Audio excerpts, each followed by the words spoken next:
Ang mga gawa ng mga apostol. 17 kabanata. Dumaan sina Pablo at Silas sa Amphipolis at Apolonia hanggang sa sumapit sa Tesalonica. Sa lungsod na ito'y may sinagoga ang mga Hudyo. At ayon sa kinaugalian ni Pablo, siya'y pumasok doon. Sa loob ng 3 linggo, tuwing araw ng pamamahinga, siya ay nakikipag-usap sa kanila mula sa kasulatan. Ipinaliwanag niya at pinatunayan na kinakailangang magtiis ang Mesiyas at muling mabuhay. Sinabi niya, "Ang Jesus na ito na ipinapahayag ko sa inyo ay ang Mesiyas." Naniwala ang ilan sa kanila at nahikayat na sumama kina Pablo at Silas. Gayon din ang maraming Griegong sumasamba sa tunay na Diyos at marami ring kababaihang kinikilala sa lungsod. Ngunit nainggit ang mga Hudyo, kaya't tinipon nila ang mga palaboy sa lansangan at sila'y gumawa ng gulo sa lungsod.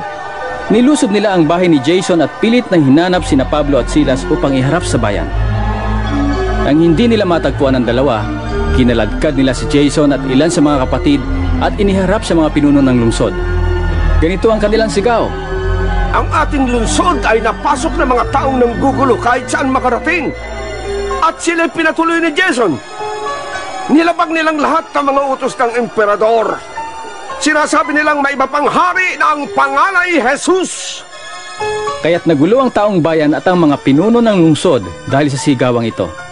Si Jason at ang kanyang mga kasama ay pinagpiyansa ng mga pinuno bago pinalaya. Nang gabi ring iyon ay pinapunta ng mga kapatid sina Pablo at Silas sa Berea. Pagdating doon, sila'y pumasok sa sinagoga ng mga Hudyo. Mas mabuting kausapin ang mga Hudyo roon kaysa sa mga taga-Tesalonica. Wiling-wili silang nakikinig sa mga paliwanag ni Pablo at sinasaliksik nila araw-araw ang mga kasulatan upang tingnan kung totoo nga ang sinasabi niya. Sumampalataya ang maraming Hudyo roon. Gayon din ang mga Griego, mga lalaki at mga babaeng kilala sa lipunan. Subalit nang mabalitaan ng mga Hudyo sa Tesalonica na ipinapangaral din ni Pablo sa Berea ang salita ng Diyos, sila'y nagpunta roon at sinulsulan ang taong bayan upang gumawa ng gulo.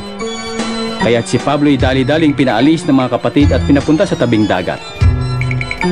Ngunit naiwan sina Silas at Timoteo. Ang mga naghatid kay Pablo ay sumama sa kanya hanggang sa Atenas. Pagkatapos, nagbalik sila sa Berea, taglay ang bilin ni Pablo kina Silas at Timoteo na sumunod sa kanya sa lalong madaling panahon.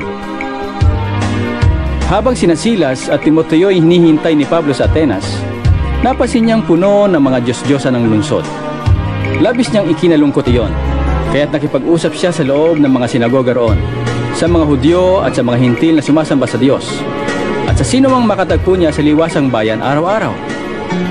Nakatalo rin niya ang ilang pilosopong Epikurio at Stoiko. "Ano bang sinasabi sa atin ng nagmamarunong ngayon?" Sabi ng ilan. Sabi naman ng iba, "Nangangaral yata tungkol sa ibang mga Diyos." Sinabi nila iyon sapagkat nangangaral si Pablo tungkol kay Jesus at sa muling pagkabuhay. Siya ay isinama nila at iniharap sa kapulungan ng Areopago at tinanong, "Maaari bang malaman namin kung ano itong bagong aral na tinuturo mo? Bago sa aming pandinig ang sinasabi mo, kaya't ibig naming malaman ang kahulugan nito." Sapagkat walang ginagawa ang mga taga-Atenas at mga dayuhang naninirahan doon, kundi ang mag-usap-usap at makinig tungkol sa mga bagong turo. Tumayo si Pablo sa harap ng kapulungan ng Areopago at nagsalita, "Mga taga-Atenas, napapansin kong buhos na buhos ang inyong kalooban sa relihiyon. Sapagkat sa paglalakad ko sa lungsod at pagmamasid sa inyong mga sinasamba, nakakita ako ng isang dambanang may nakasulat, sa Diyos na hindi nakikilala. Ang Diyos na inyong sinasamba kahit hindi ninyo nakikilala ay siya kong ipinapahayag sa inyo. Siya na gumawa ng sanlibutan at lahat ng naririto, ang siyang Panginoon ng langit at lupa. Hindi siya tumitira sa mga templong ginawa ng tao. Hindi rin siya nangangailangan ng anumang tulong o paglilingkod ng tao. Sa halip, siya ang nagbibigay ng buhay, hininga at lahat ng bagay sa sangkatauhan. Mula sa isang tao, nilikha niya ang lahat ng lahi sa buong mundo. Itinakda niya sa simula't simula pa ang kani-kanilang panahon at hangganan. Ginawa niya yon upang hanapin nila ang Diyos. Baka sakaling sa kanilang paghahanap, siya ay matagpuan nila. Ang totoo, hindi naman siya talagang malayo sa bawat isa sa atin, sapagkat hawak niya ang ating buhay, pagkilos at pagkatao. Tulad ng sinabi ng ilan sa inyong mga makata, tayo nga'y mga anak niya. Yamang tayo'y mga anak ng Diyos. Huwag nating akalaing siya ay tulad lamang ng mga larawang ginto, pilak, o bato na pawang likha ng isip at kamay ng tao. Sa mga nagdaang panahon, ay hindi pinansin ng Diyos ang di pagkakilala sa Kanya ng mga tao.